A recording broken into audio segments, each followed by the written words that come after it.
Hey, TalentBin users, TJ here, one of your product specialists. I want to introduce to you our brand new webinar series. We're intending to start this on Halloween. We had some major technical difficulties with WebEx, of course, that would happen on our first one. But once again, wanted to welcome you to our first webinar titled Creepy Crawlers, How to Dissect TalentBin Data.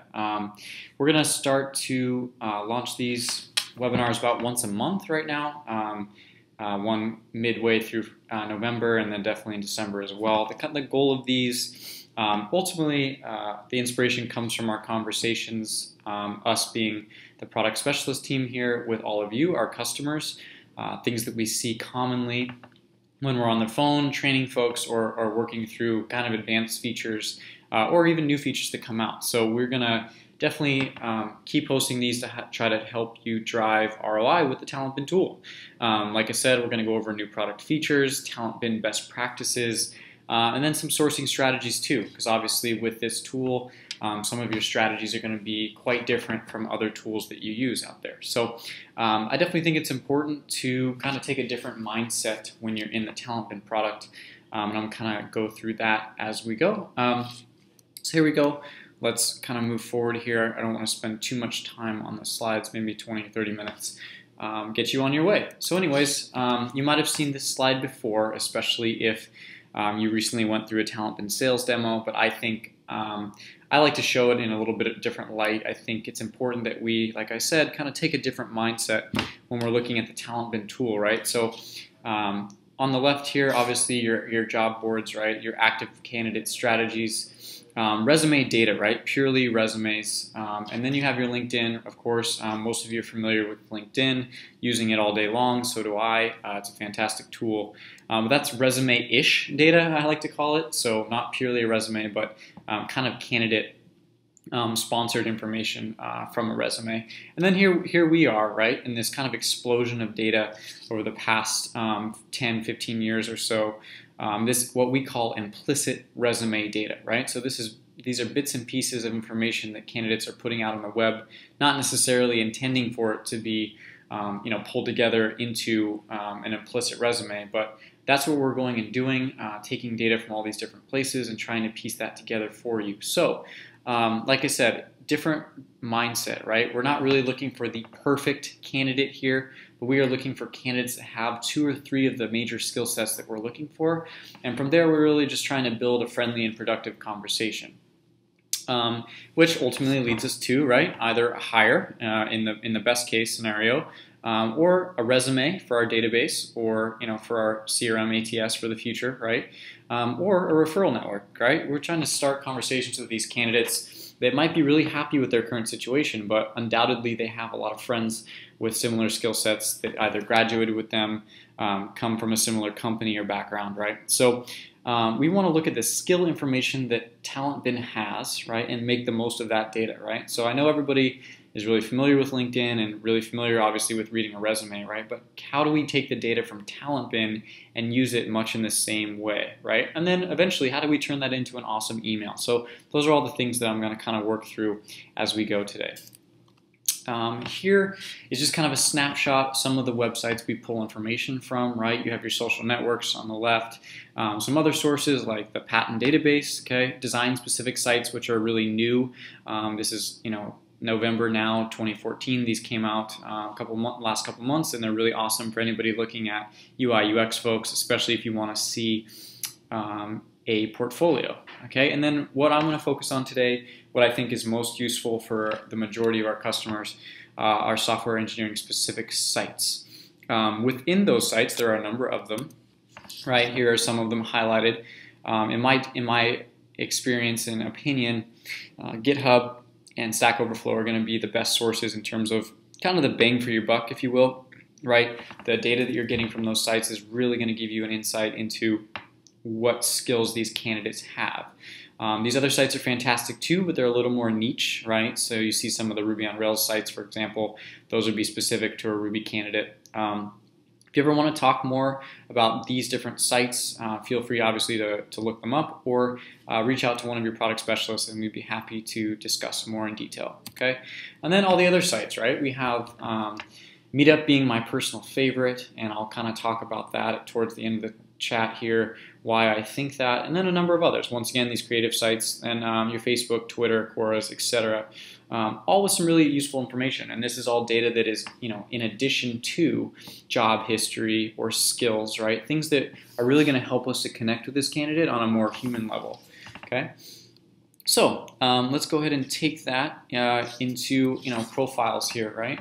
That is the point of the discussion. So with a TalentBin profile, obviously you get a ton of different pieces of information coming from a lot of different places, right? So there's a lot there. For most candidates, especially those that come back high on search results for software developer positions, there's going to be a lot of information there, right? So in a way, it can be a little overwhelming. So I want to kind of teach you how to very quickly and efficiently get to the data that you need, right? So looking at Evan's profile here, if you've ever worked with me, you're one of my customers, you probably recognize Evan. He's kind of the poster child for a lot of the work I've done with customers around personal and skilled interest, right? So let's look here. If you notice on the left-hand side, this is his professional interest. On the right, this is his other interest, right? So you want to be able to take advantage of both in an ideal world. First, making sure he has the skills you want, and then going a little bit deeper and looking at his other interests, right? So there's a ton of data here. We want to really get into it and dig in. I know a lot of my customers, when I work with them for the first time on the phone, they see a LinkedIn profile here, for example, on Evans, and they immediately click out there. Would I use a LinkedIn when I'm looking at Evan? Absolutely. I think it's a phenomenal tool. There's a reason why they're a multi-billion-dollar company, right? But you bought TalentBin for a reason. You're paying upwards of $6,000 a year to use this product. You want to make sure you're getting skill data from it, and you're actually getting data that other recruiters don't have, right? So yeah, open his LinkedIn, but I want to show you how to take advantage of the data that we have for you here as well, okay?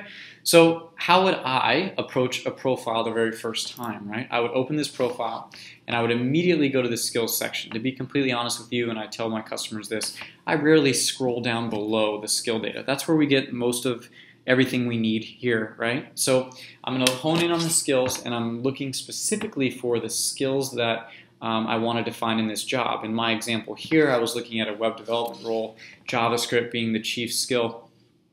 So I went straight to the skills section, and I was going to look for those 2-3 skills, JavaScript, PHP, maybe some Python as kind of a third skill. So we go straight to that data and check it out, and we want to see a couple things, right? Okay, where's the JavaScript data coming from? Is it coming from Twitter or is it coming from GitHub and Stack Overflow? Because Twitter, I could get online and tweet about JavaScript, right? That doesn't mean I'm a JavaScript developer. But if the information is coming from sites like GitHub and Stack Overflow, it's a much better indicator that this person actually knows those skills, okay? So I'm gonna dive in a little bit deeper on those two sites, first being GitHub. If you're familiar with GitHub, great, but let me go a little bit more in depth. I think it's really important to understand what developers are doing on that website, right? So GitHub, and believe me, I am not a technical person, so I'm going to teach it how I understand it. If you have questions about that, please contact me, or feel free to give me a ring and we can chat more. Anyways, GitHub is a place where software developers go and they collaborate on projects, or as they're called on GitHub, repositories. Okay, so this is a place where they go and work on coding projects together. They can start their own projects. They can take an existing project and work on it themselves. So there are a couple different types of activity that a candidate can engage in there, right? So look at the screen here. This person in Evan's case, right? He owns in a CoffeeScript repository, okay, and then he's also showing interest in another, and then finally he's contributing to a CoffeeScript repository down at the bottom. So ownership, right? He started that project. That's the top one. The middle one is showing interest. Slightly less valuable in my opinion. It shows this person is interested, but in my mind, that's kind of like following somebody on Twitter, right? You're following their activity. You're interested in what they have to say, or what team it is, whatever, what have you. But you're not necessarily an expert on that. Okay, and then third is contribute. This means this person is actively posting code, so a very good sign, right? So I checked out CoffeeScript and then noticed that this person's owning, they're showing interest, and they're contributing, all three, and that's all on GitHub, right? So that's really important. That implies to me this person definitely knows this skill, okay? Now let's check out some Stack examples, okay? Stack Overflow is a question and answer site for developers, right? Q&A. So how do I do this in JavaScript? And their peers are going to log in and let them know how to do that. They can ask questions, answer questions, and then once again, they can kind of follow a conversation or be interested in something. Notice my screen here, right? Evan, in this case, had all three with regard to JavaScript. So he was answering questions, he was asking questions, and then his activity was also tagged with JavaScript. So all really good signs of a candidate's skill at that particular technology based on their Stack activity. So let's kind of recap what all those different activities kind of mean, right? So here we are on my colorful little chart here. If someone is watching, following, showing interest, right, or activity is tagged, they're following something, exhibiting interest on Stack, that's good, right? I think that's generally a good sign that someone is either learning or they're getting better at their craft, or it's something that they hope to work on at some point, right? But then the next level down, right? Okay, so on GitHub, someone is contributing. That means they are posting code. They are telling other developers, hey, I know how to do this, right? Let me show you my work. Really good sign. That gets 2 thumbs up in my opinion. And then on the Stack side, asking questions. How do I do this in JavaScript, right? I think that's a 1 thumbs up, right? That's to me either someone who is learning actively, or they once again are kind of improving themselves at their craft. So that's a really good sign. And then finally, the bottom row here, we have owning a repository, which means they're starting their own project, right? Or answering questions. Another 2 thumbs up on each of these. Are they owning projects and showing their peers, this is how I would do this, right? And then are they answering questions? They're literally putting themselves out there in front of the development community and saying, this is how you do this on Stack Overflow, right? If you come from a coding background and you really understand how these technologies work, you can always hop out to these sites as well and analyze their answers, see how good their English is or their communication skills are, especially if you're looking for someone that can work in more of a consulting role or even a pre-sales role where they need to be able to communicate very clearly with a team or with a client, for example. That's another way that you could use these sites to your advantage, right? So let's keep going. So now we have a really good sense, right? In my case, Evan, I know that he was answering questions, he was asking questions, he was contributing code on GitHub, he owned a number of repositories, so I know that he knows these skills. What is my next step, right? Okay, so I'm going to go back into his profile here, right? And I'm going to do a couple things. The first option is down here at the bottom. I can contact Evan right now. I can send him an email. Okay, I can tell him, look, I already know your skills. They're top of mind for me. I know you're good at JavaScript and PHP based on all the activity I saw online. And let's get specific about what we saw. Let's let Evan know that we did our research, right? So we would write that in the email, or go ahead and take a note. Okay, so here I'm taking a note on JavaScript skills. Okay, Evan is contributing on GitHub. He's answering and asking on Stack. And then with PHP, he's contributing and owning on GitHub. Okay, and he's answering on Stack. That information is going to be really valuable for me either right now when I send an email or later when I send an email. Okay, and that way I won't have to go back into his profile and spend a whole lot of time researching his skills. I already wrote them down. I'm going to remember them, and I can easily plug that into a template, which we'll talk about in just a second. Okay, and then you want to update his stage. Obviously, at this point I've determined that Evan is worth a contact. Alternatively, if Evan had only been, following these technologies and it really wasn't clear to me that he had these skills, I might mark him bad fit, right? Or even put him in maybe a future opportunity stage if I thought he was someone that might be a good fit down the road, right? So now I've staged Evan or I've emailed Evan, and that would automatically stage him in attempting to contact. But most importantly, I've kept a quick note on his skills and the homework that I did or the research I did on his profile. So now I'm going to have that information forever, right? Now let's take this into a template. Okay, if I've worked with you in the past, hopefully we've worked on some templates together. Maybe you've seen this example, okay, but this is a template that I built, and this is just the first sentence of it. I think this is all you really as a recruiter need to do in terms of personalization to really dramatically improve your response rates, okay? We want to show this candidate that we did our homework. We want to make it look like we spent 30 or 40 minutes on all of his different profiles, really digging into what he does, what he likes, And then we want to tell him that, because if he's a top candidate coming back, right, there's a good chance, especially with a good LinkedIn profile, that he's getting emailed or in-mailed all the time. So we want to stand out. And how do we do that? Well, we show them that we did our homework, okay? So here's an example sentence, okay? I was doing some research across the web. In this case, remember, don't ever tell them you found them on TalentBin.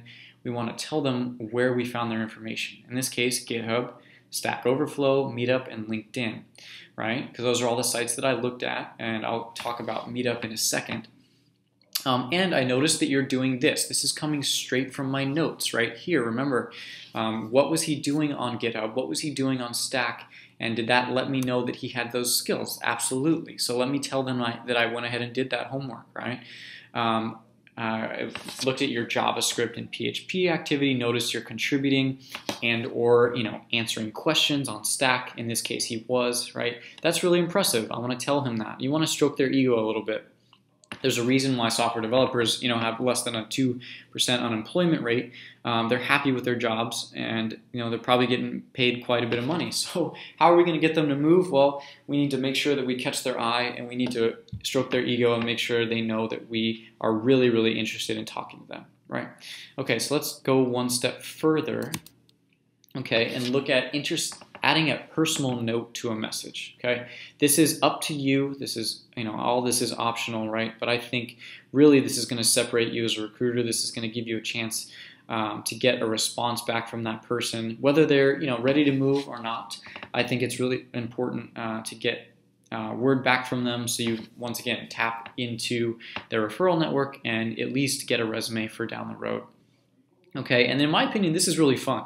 And this, once again, up to your personal style. I know some folks are uncomfortable with adding a personal note.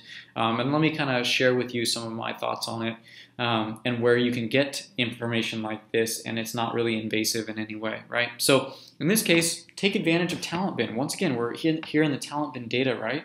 And this is his other interest section. And this is actually a different candidate. This guy's name is Chris, okay?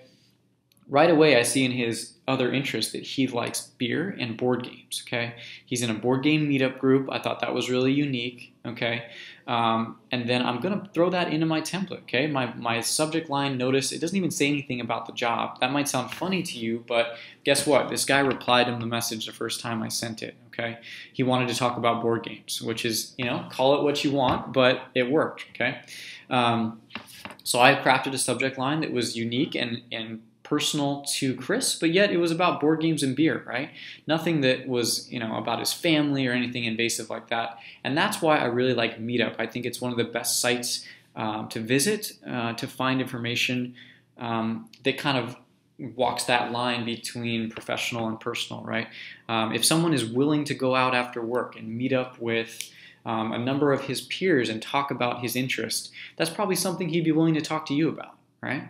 So I think that's a great site. Their interests are listed there on the right-hand side of Meetup. So I think that's a really great place to find that information. Twitter, Facebook can also be good sources of that, right? If they like certain sports teams or they liked fishing, for example, right? If you go on someone's Twitter, notice they posted a funny video, maybe that's something cool for you to talk about as well. And once again, if you're worried about a candidate coming back to you and saying, well, why are you, finding my Twitter? This is all public information, right? This is public data that you could find if you Google this person. And really, you can always kind of throw the line at them, well, I just was doing a lot of research. I was really interested in your background and skills, and I thought it would be important to connect with you.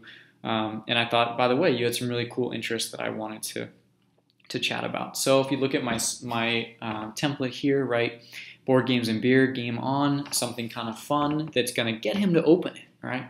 And then I'm going to throw one sentence into the actual message itself that mentions that as well. After we talk about his skills on GitHub and Stack, right, his JavaScript and PHP, I'm going to throw in a line. Plus, when I found out you brew your own beer, I knew we should be friends, right? Kind of a funny line.